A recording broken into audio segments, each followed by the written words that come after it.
on TV. Little stuff about little Charlemagne, cause he's always talking like he's been perfect all his life. So I'm just gonna play a little some that y'all might be interested in. If you believe it, you believe it. If you don't, you don't. But some of it's in his best interest, and some of it just makes me still. I never liked Charlemagne. I never. But anyway, story is a story. Here it is. Wait a minute. So, it appears that Charlemagne, the not God, can breathe a sigh of relief because the SA charges that were pending against him have been dropped due to the fact that the statute of limitations has expired. Alright, so for all of you who don't know, back in 2001, a young girl named Jessica Nicole Reed accused Charlemagne of inviting her to one of his birthday parties, drugging her, and then R-ing her. At the time of the assault, Charlemagne was about 22 years old and she was around 15, 16. According to Jessica, Charlemagne invited her to the party, picked her up from a house, brought her to the party, and when she got there, he gave her a drink. But after she took a few sips, she started feeling dizzy, and then, shortly after that, her legs gave out. According to Jessica, even though she was dazed and confused, she can remember being carried up the steps by two men who assaulted her in the bathroom. And then, after they finished doing what they were doing, Charlemagne came in and allegedly took his turn.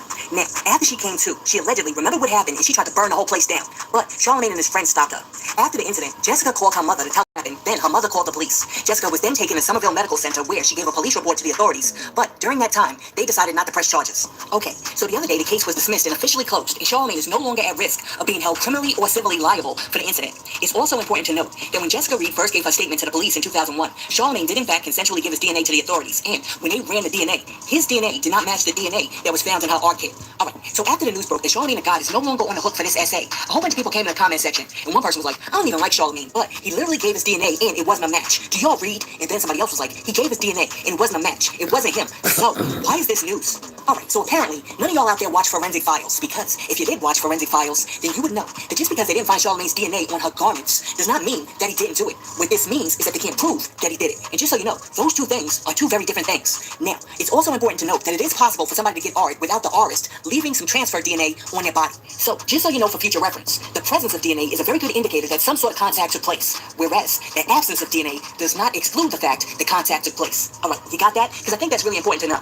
Anyhow, as far as Charlemagne the God is concerned, personally, even though he's off the hook with this case, I still don't rock with the brother ever since he jumped online talking about he used to put things in young girls' drinks. Just that sentence sounds like this. I remember going, I went to the sex store, I got Spanish fly. Oh, so you read it? Shut up. Spanish fly. They told you I'm just telling the truth. They spelled in Spanish store. I had to fucking say the sex store too. You can put that to a girl's throat. Sex doesn't mean it's illegal. So I put the Spanish fly, the ENJ, we drinking the ENJ and shit. So in my mind, I don't know if this shit really worked, but I feel like I got one of these mother too.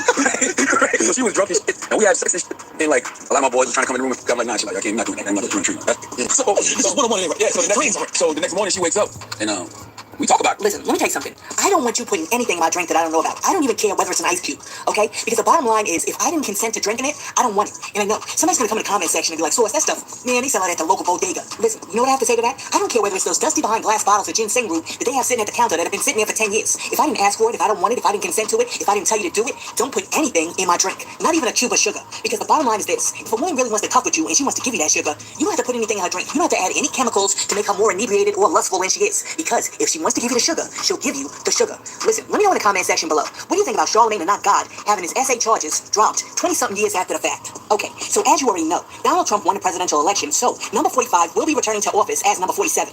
Now, after the election results dropped, somebody came in my comment section and they were like, you lose. Okay, so first off, I was not aware that I was running for presidential office, so I didn't lose anything. Second, even though Donald Trump was elected to be the next president, God is still in control, so I'm still winning. And third, bragging about Donald Trump getting back into the presidential office is the equivalent of a woman coming up to me trying to brag and boast about the fact that she's engaged. And when I ask her who she's engaged to, she says, P. Diddy. Enough said. And also, let me address one of the comments that somebody sent me the other day when I dropped my last video. They were like, this is your worst episode ever. It shows your bias in living color. If you're an investigative journalist or a reporter of the news, is it not your job to report both pros and cons of both opponents? I usually side with you, but this show is trash, especially about the guy speaking his opinion, then asking you for help. What are you talking about? Are you talking about the guy who asked me to buy him some buffalo wings right after he got finished telling me that women can't do what men can do? Okay, I'll address that in a minute, because the person went on to say, then, put enough Barry, a gay former president, do your research. If you dare talk about a devil like himself selling Bibles, at least the devil told people to buy Bibles. Okay, so first off, nobody was surprised that I was out here supporting Kamala, except for you. Why? Because I told my viewers from the beginning that I was biased during this election, and if I were you, I wouldn't be salty at the person who tells you the truth, but instead, I would be more salty at the person who lies to your face and hides their hand behind their back. And then two, as far as the dude with the buffalo wings is concerned, that was just a funny story about how dudes run around having all of this machismo, but then they want to ask women to do stuff for them. And the moral of the story is pretty simple, and and it's this. You can't run around beating your chest talking about, I am man, I do all things, I am bigger and stronger and wiser than you, I like fire. And then turn around and be like, yo sis, I can borrow your lighter.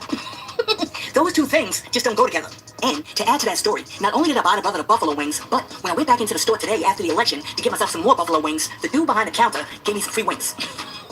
Listen, I'm telling you, I'm having a very good day. 3, Barack Obama, aka Barry, as you called him, is not gay. He is a wonderful husband to his loving wife. And 4, as far as you coming on here telling me what I'm supposed to do when I'm on YouTube, boy, do I have some news for you. Because the only thing that I have to do is stay black, pay my taxes, and die. And 5, during my last video, you never once heard me refer to Donald Trump as the devil. Instead, I said that God does not like when somebody adds or subtracts to his word. But I find it very interesting and ironic that just now in your text message to me, you referred to him as the devil.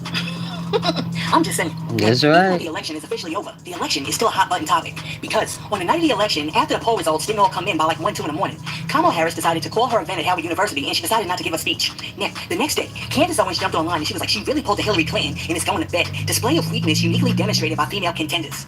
I don't quite think that that's a display of weakness. I think that's a display of human beings need sleep to survive. And if the Board of Elections says that the official results aren't going to be in until like 6, 7, 8 in the morning, and the race is too close to call, then why in the world would you just stand out there doing nothing? Now, what I think is uniquely a sign of weakness is the fact that Candace Owens just couldn't come out and be a good sport and say that even though my candidate that I endorsed, Donald Trump, won, Kamala Harris did a hell of a job putting a campaign together in 107 days. Similar to this person who said, I applaud Kamala for having the courage and dedication to run in the first place. She's a phenomenal woman regardless. And I know, somebody's going to come in the comment section like, yeah, but Source, you talking about Candace Owens, but you ain't over there trying to give Trump his props. Listen, he did a good job rallying the troops. It's not that hard to say. But with that being said, after Candace Owens said what she had to say about Kamala, a whole bunch of people did have something to say. And one person was like, Candace, for real? I'm not in the effing mood. And then somebody else was like, the way I feel tonight, she better get the F on. And then somebody else was like, here she comes with a lack of heat protection bob. No, you didn't say the lack of heat protection bob. And then somebody else was like, she did way better than Hillary did. She did the work and had a lot of big endorsements. 100% hope she runs again. And then after that, somebody else was like, Candace, please. But the comment section wasn't done because somebody else was like, I don't want to hear a single complaint when he get in there and start acting up. And then somebody else was like, rather he or Kamala won, I'm not worried. Because Proverbs 21:1 says, the king's heart is in the hands of the Lord. As the rivers of water, he turneth it whithersoever he will. God will provide and take care of his people as he's already done. Now, I know, because of the numerous calls and text messages that I got today, that there's a lot of people out there who are very stressed about the outcome of this election. But, like I said before, calm down, take a deep breath, and don't be stressed. Why? Because like I said before, God is in control. So, there's no need to be out here crying like Nancy Pelosi. Oh my goodness, do y'all see Nancy's face? Nancy is devastated. But you know what? We should all take a moment to lift Nancy Pelosi up in prayer. Because if Trump goes rogue, she may be the only politician who knows how to play political chess well enough to shut him down. And that brings me to a question, and that question is this, and it's very serious, all jokes aside. For all of the people out there who voted for Trump, my question is this. You gave him the judicial branch, you also just now gave him the executive branch, and so far you gave him half of the legislative branch. So if he gets the other half, this dude is going to have absolute power. So my question is this. What in the world was the mission? Was it to end checks and balances and give a dude who tried to overthrow the government once absolute power? I mean, for real, please let me know in the comments. What in the world was the mission? And now that the mission has been accomplished, what do you think that the outcome is going to be? And now that I said that, let me share this. Shortly after the votes were tabulated and it was announced that Trump is going back to the White House, black students from Clemson, Alabama State, and University of Alabama began receiving strange text messages that let them know that they had been selected to be slaves. The text greetings. You've been selected to pick cotton at the nearest plantation. Be ready at 1 p.m. sharp with your belongings. Our executive slaves will come get you in a brown van. Be prepared to be searched down once you've entered the plantation. You are in Plantation Group C. Another version of the text message read, greetings, Jacob. You've been selected to be a house slave at the High Point on January 21st after President Trump takes office. Be ready at 2 p.m. sharp at 1859 East Lexington Avenue, High Point, North Carolina. Please take this time to identify and gather items you'd like to bring. You will join others in a brown van and be searched once you've entered the plantation. Alright, so after those text messages went out, a whole bunch of people had something to say. Oh One person my said, we need to God. mobilize black people, bring back the Black Panthers. We used to be good for more than shucking and jiving. Let's get serious, stay alert, and keep dangerous. I love y'all for real. And then somebody else was like, these next 4 years are about to be tough. And then after that, somebody else was like, okay, Homeland Security, do your job and find out who did it. The only thing that I have to say is, and the next 4 years begins. Listen, let me tell you something and let me be very clear. If somebody, anybody, drives up on me in a brown van or any other car, I don't care whether it's a Prius, and tries to snatch me up talking about you're going to Plantation C, I can guarantee you that my name is going to quickly change from the source to Nat Turner because the driver of that car is going to be pushing up daisies before I'm picking cotton. Listen, to all my people of color out there, please, do me a favor. Stay vigilant, stay safe, and also be careful because one of the side effects of Donald Trump getting put back in office is that a lot of these like militia groups and a lot of these crazy people think that they got the green light. Now, one person who didn't have a very good election day was DC Youngfly because DC was not allowed to vote because of the address on his driver's license. Watch this. Let me tell you my experience. I'm trying to vote. I've been trying to vote since 8 o'clock in the morning. The registration and election board denied my right to vote because I got a P.O. box on my license. And I voted up under that address for the last 2 terms. You feel me? So, that's where we at. I got denied. I really left. They were pissing me off, then I went back up there because I wanted them to tell me in my face that I couldn't vote. And the folks said, nah, you couldn't vote. So I didn't get a chance to vote, but I was up there from 8 to 5. I tried. So that's where I was at. Just be mindful of the tricks, people. Just be mindful of the tricks. All right?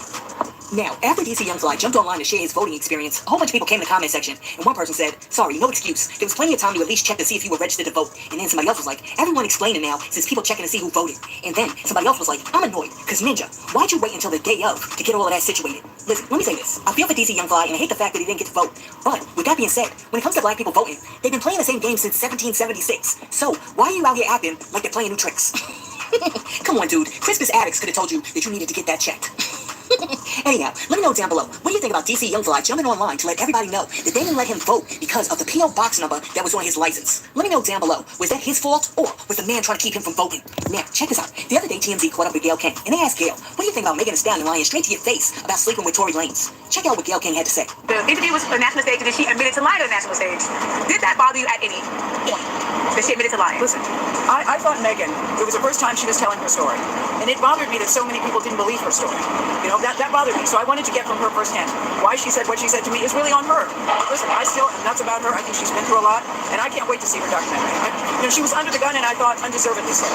So, listen, hello, I have no controversy. I know that Okay. I know.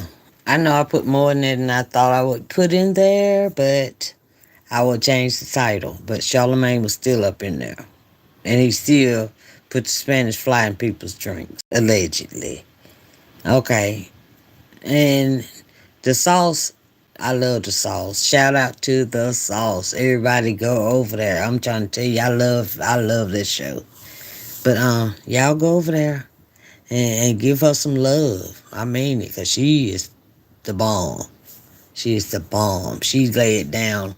She lay it down for you one by one by one by one. Yeah. All right. I'm going to get off of here. I love y'all. Y'all be safe out there, because things are not what they seem. All right? Let me find something interesting for y'all.